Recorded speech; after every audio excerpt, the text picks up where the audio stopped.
For 1,800 years, this book was erased from the memory of Western Christianity. It once stood beside Genesis and Exodus and was found at Qumran in more copies than Joshua, Judges, or Kings combined. By the 4th century after Christ, it had faded so completely that scholars believed it was lost forever. Lost, but not gone. High in the mountains of Ethiopia, in monasteries wrapped in mist and silence, it endured.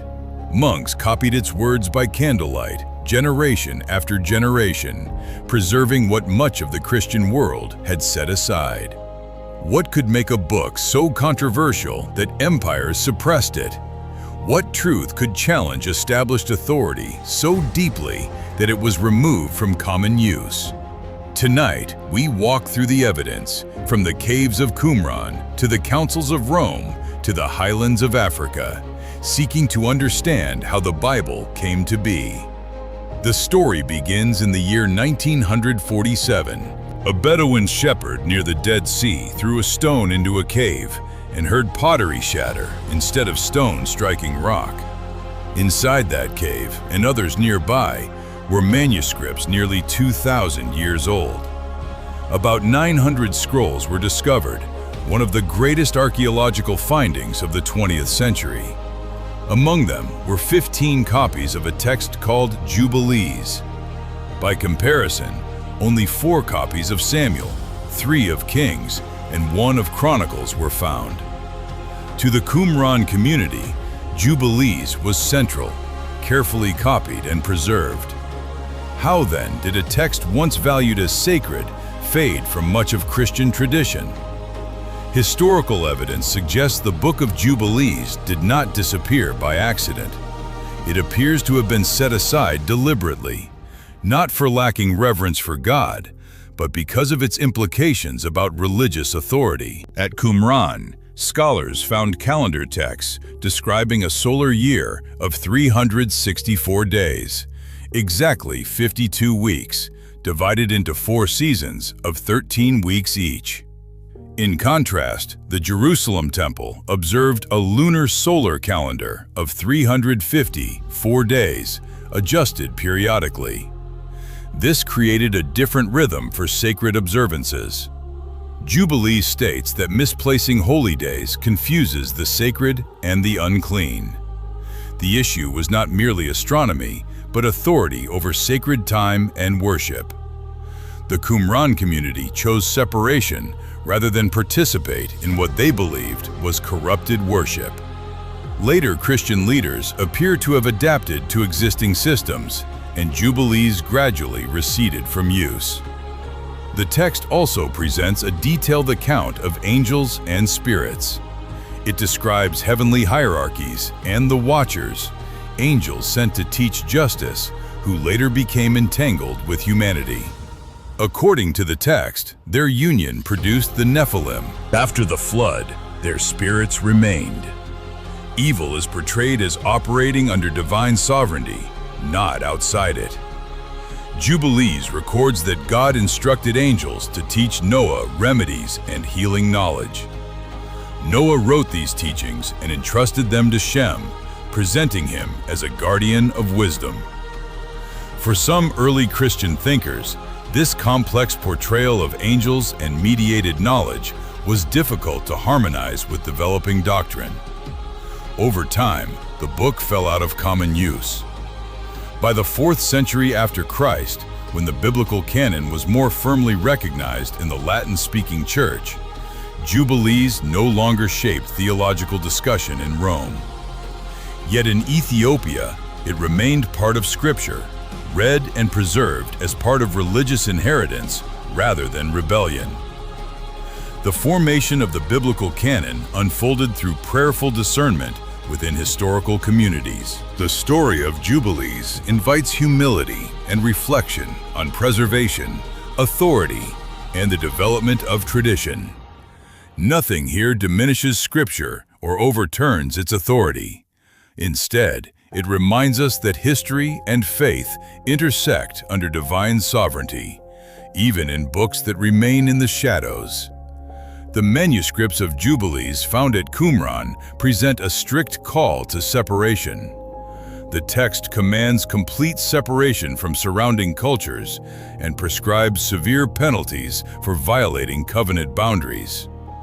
The text states that intermarriage with Gentiles warrants death. It also prescribes punishment for violating the Sabbath and forbids adopting foreign customs, garments, or languages except for survival. Most scholars date Jubilees to between 160 and 150 years before Christ, during or after the Maccabean Revolt, a time of intense cultural pressure from Hellenization. Many Jews felt their covenant identity was dissolving. Jubilees responds with strict separation as a means of survival, creating tension when Christianity later embraced a broader mission. The Gospel according to Matthew. Chapter 28 records the command to make disciples of all nations.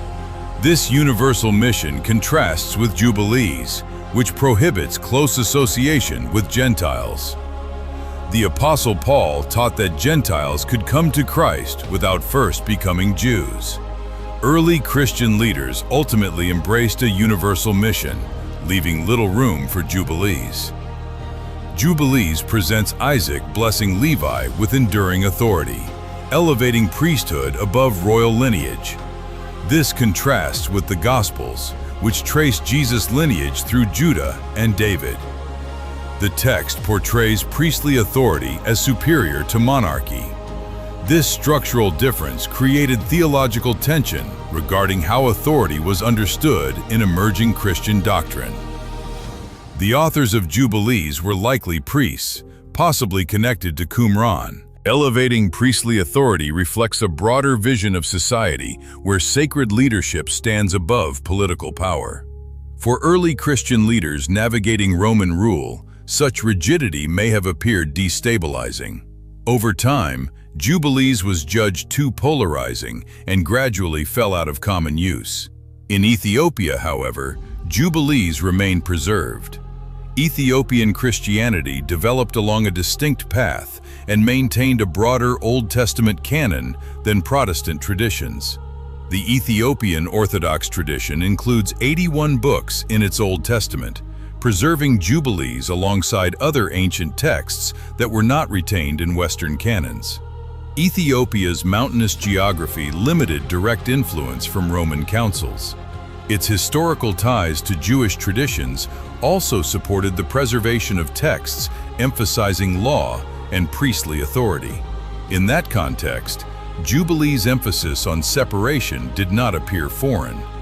It aligned with the community's heritage and identity. The text was translated from Hebrew into Greek and later into Ge'ez. Monks preserved it by hand for more than 1,000 years. In the year 1844, Antoine Dabadi obtained Ge'ez manuscripts. European scholars were surprised, believing Jubilees had vanished. Instead, it had been carefully preserved in Ethiopia, beyond the awareness of Western academia.